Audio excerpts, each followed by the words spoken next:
Hey, thanks for joining me. Rob here. We're going to look at Tom Strong issue 3. I love, love, love Tom Strong. It's so good. It's so good. You've heard me say that about these books before. I've got a couple of books that we're going through that I consider I would say, and I consider to be what I think of as perfect comics. An example is the classic X-Men that I'm going through, the Claremont John Byrne stories with the Dark Phoenix saga. They're just so well written, so well drawn, so perfectly done. I'm doing Danger Girl by J. Scott Campbell, a perfect comic that knows exactly what it is. Tom Strong is the same thing. I was enjoying this book so much when it first came out. I was kind of like, I didn't know what to expect. It was hyped up with Alan Moore coming on to Wildstorm after Extreme Studios folded and he's not doing Supreme anymore. And I wasn't reading Supreme. I'd heard it was great, but I didn't get it and I didn't understand it. And I wish I did. I'm trying to actively look for the past issues of that. But there was such a hype up for Alan Moore coming to Wildstorm, and he had all these series he was going to do. And the two that were the best for me were The League of Extraordinary Gentlemen and Tom Strong.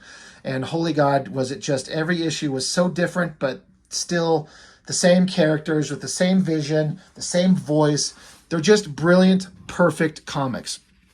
As is usual, every cover treatment and every font for the title is different. They're never the same. Now, if you look at this, it says like Aztec. So it's got like an ancient Aztec-y vibe, but also like a computer vibe. It says like, it looks like kind of technical. Down here it says command, capture intruder for ritual sacrifice. What? Aztec, but computer? Like, what's this all about? If you're paying attention to the cover, you could be like, well, this is different. What's all this mean? Well, let's find out. It starts out, there's elements to this where I'm like, I don't need to read you every damn thing, so I'll just try to give you the basic rundown. But it says here, Aztec Empire Outpost 2057, formerly known as Earth K. And there's like this Aztec background, and there's a sacrifice going on. Someone's bleeding out, the blood comes down, and there are these little jewel things here that as the blood reaches it, it lights up.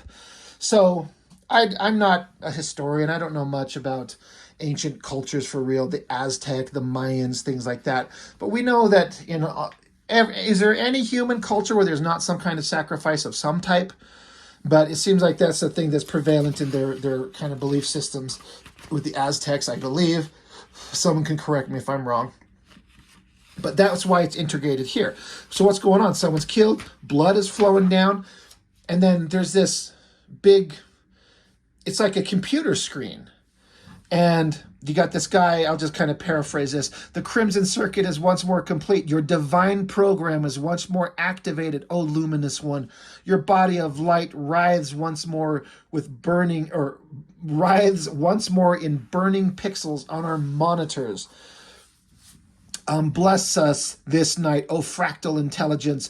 Bless our conquest, so all that is might fall beneath the shadow of our glittering ziggurats. So it's like an ancient culture, but access to computer technology. Interesting. The snake creature computer program apparently, responds, greetings, material one. The sacred mathematics that is the core of my self-aware program acknowledges you. Is the next stage of our empire's lateral expansion underway. So you got computer god that they worship on some level, and human guy who's conversing with them saying, hey, we're ready to expand into other universes, alternate realities, basically. And he's like, okay, good, let's go. Let's do our thing. Let's prepare. Let's go move on to the next world on our list to conquer. Who could that be? Where could that be? Look, it's Tom Strong. He's like, one side, everyone, please, I'm coming down. I love the little sound effect. Waka, waka, waka, waka, like the sound of his helicopter. He's coming down, and he's like, hey, I was on Sky Patrol. How long has this thing been here? This like glowing golden Aztec building has taken the place of where a park was.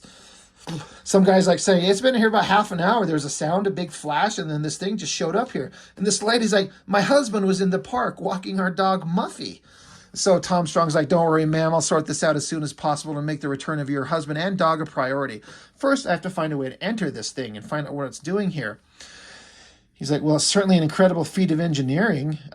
He's like, I'm sure it must have some sort of door mechanism, but the micro tolerances are so finely gauged that any entrance is effectively invisible. I'm going to need my molecular agitator. So one of the randos in the background is like, what is that? Tom Strong says, pass an air current through sand, shaking up the grains, and sand behaves like a liquid. These devices cause an agitation on a molecular level, altering the density of the substance to a fluid-like state. So he's like, where the hell did you come up with that? He's like, oh, I invented it years ago based on some of my father's research, blah, blah, blah. She's like, now if you'll excuse me. So Tom Strong, brilliant scientist. He's got little doodads on like a Reed Richards level of intelligence to just basically like vibrate his way through the wall in a way. I love there's this little just technological kind of, it in a weird way, it kind of makes sense the way he's describing the way this works. Anyway, he passes through it. Now, this is something interesting that I need to address considering the way that I've talked about it before. If you'll pause 1 second, I'm going to take a drink. Anyway, I apologize. I talk often about how I hate it when there's a page just loaded with a bunch of text boxes. And I've said in previous Tom Strong issues and other places how, look, Alan Moore doesn't do that, but he's doing it right here. So am I a hypocrite in saying I like this? Well, it all boils down to the context and what is being said and how smart what's being said is, how smart it is, how well it's written. And is there a point to it? Now, I don't believe we've seen this many text boxes in an issue of Tom Strong by Alan Moore ever before. This is Tom Strong's inner thoughts, him thinking to himself. And Alan Moore writes information here that's relevant to the story, that advances the plot and our understanding and knowledge of what's going on. As opposed to a Todd McFarlane comic where it's just littered with twice as many boxes that say nothing. Absolutely nothing. So bunch of boxes of text are fine if you have the brains to say something. So I'm not going to sit here and read it all to you because ain't no one wants to hear me go on and on and on. But he's just talking about how walking through the having his molecular agitator, it causes a temperature drop. So walking through this wall is like stepping through a pane of cold water. And he's talking about how he's 99 years old and there's always new sensations. He always thinks it's interesting. So it just kind of gives a description of what it's like to walk through a wall with this technology. That's interesting. He walks in here and he says that it looks like it might be Mayan. It looks like it's built by someone with a high degree of technological advancement. He says, considered psychologically and socially, I'd be surprised if we weren't looking at some form of grandiose, inflated fascism, emotionally cold, horrible, no love. So he's kind of assessing what he's seeing, and I like it. He's saying gold walls fold up like fans to either side of me. Upon reflection, I was wrong about the origins of the designs. This architecture, it isn't Mayan. This is Aztec. And so here are the human guys. They're here, and they have popped open the walls. And here's this great, unique use of a double-page spread. Now, if you look, this background is all one scene, like this circle element that was here on the previous page, like up the stairs, a circular element. You can see that Tom Strong is running up those stairs, but they're also divided into panels. Each panel is showing Tom Strong in a different place, going through this battle with these guys. He's going up here, and then the text boxes of the villains, the Aztecs, they're just like ancient Aztec language, like pictographs, shapes, like you can't read them. So it gives you the idea that you can't tell what you're reading, but they are speaking. And Tom Strong is saying how he's like, I can't understand what the hell they're saying. But he understands, even if he can't understand the language, their actions speak plain enough. He said one of his former villains once told him that violence will ever be the one true universal language, and how terrible the universe if he was right. Anyway, there's too many of them. He's going along. He gets zapped in the arm, and his arm kind of goes numb. But they eventually end up right here at the end, taking Tom Strong down. He's zapped. He's stunned. He's unconscious.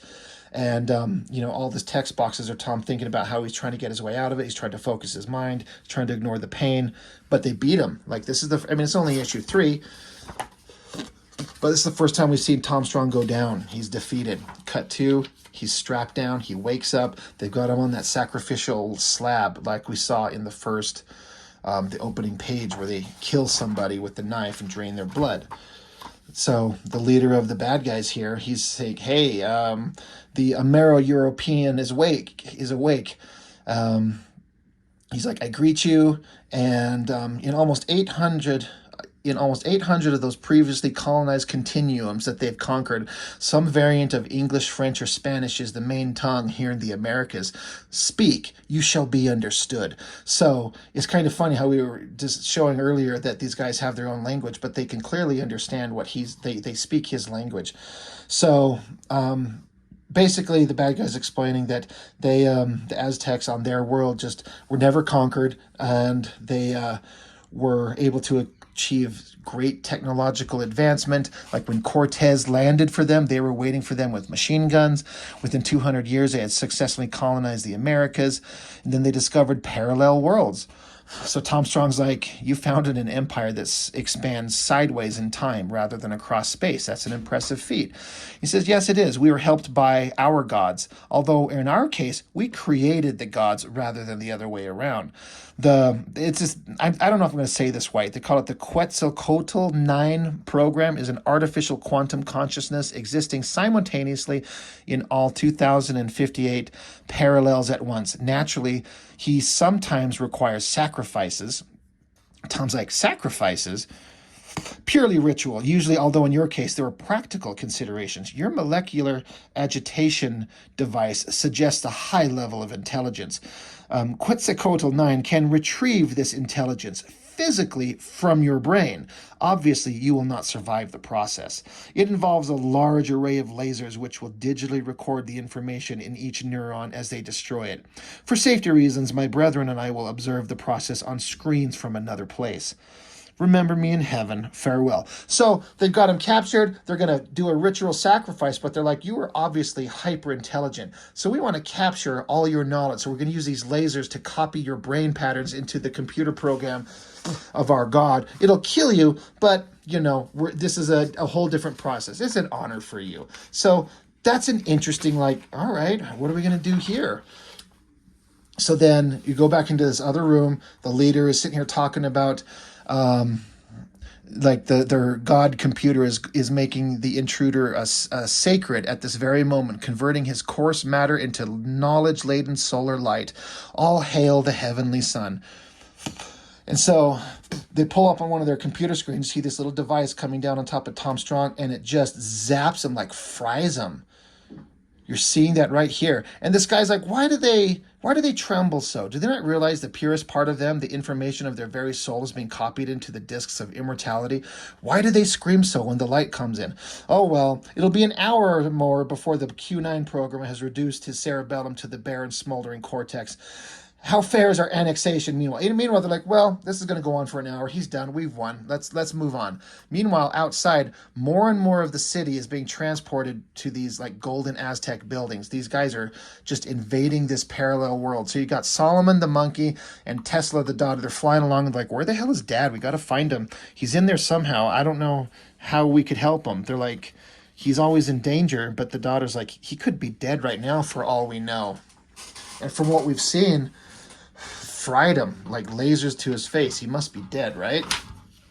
Flip the page and you see lasers just burning his flesh down to the skull. But then you see the text, death. It looks so terrible. How did you do it? Here's Tom Strong. He's standing here. He's talking to the computer god. The computer god says, with pixels, with boxes made of light, in truth it is not difficult for one whose being is entirely light and signal. This is the image that Moctezuma, I don't know if I'm saying that name right, Moctezuma, the leader of the human bad guys. This is the image that he and his sibling clones will be engrossed with for a time. They wished to witness your dismantling, the dismantling of your mind. And Tom Strong says, and yet you freed me. Why? What do you want? And so here he is talking to the computer program on this big screen. And the computer snake god says, well, that's the question, isn't it? What do I want? Let us suppose I want the same thing I have given you. Let us suppose I want my freedom. Tom Strong said, well, how can you want freedom? How can you want for anything when you're... And the computer program responds, a computer program? But I'm a very complex program. I am a personality, and personalities want. I could be so much more than this. I want to move beyond my boundaries. Tom's asking, well, what boundaries? He says, there are programs to keep me in my place, a pentacle of ones and zeros where I am bound. The master program is held in a place not far from here, yet beyond my reach. I could direct you to it. You could change the program for me. And Tom Strong says, you want to abandon the people who created you? You no longer wish to be their God? To which he says, no, quite the contrary. I want to remind them what a God really is. Hurry now, I shall open the rear exit for you, that you may seek the palace of the sun. So Tom runs off. I guess he thinks this is a good idea. So I love the sneaky way that this is shown, where we think, I'm sure we don't think he's actually dead, but holy shit, he's getting zapped here. And once again, the ultimate villain of the comic, kind of like in the last issue with the Modular Man, he's like this giant villain that they have to face, but he wasn't really a villain, and they end up peacefully resolving it.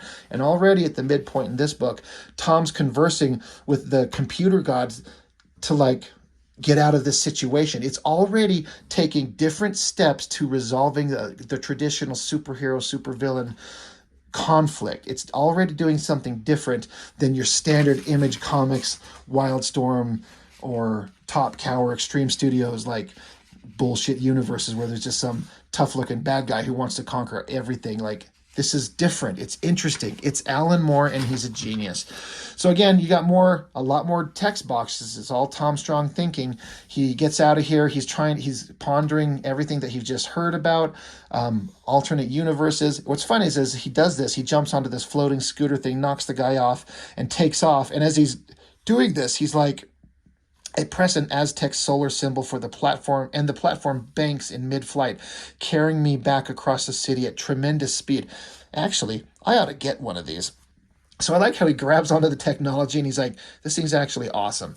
But anyway, he's just kind of thinking to himself about everything that's going on. Once again, all of these pages, if you look, eliminate the borders. It's one single image.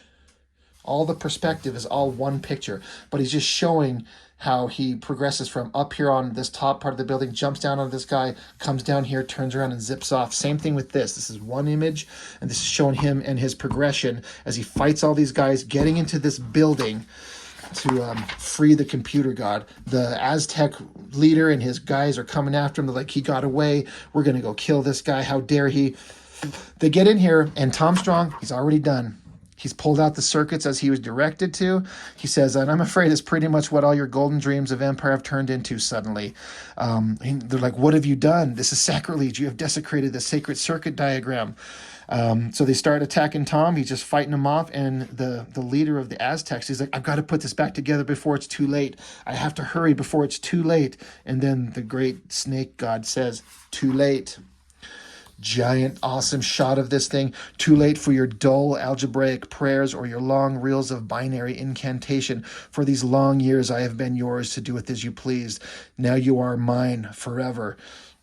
And the leader says, oh God, oh great God. And he says, exactly.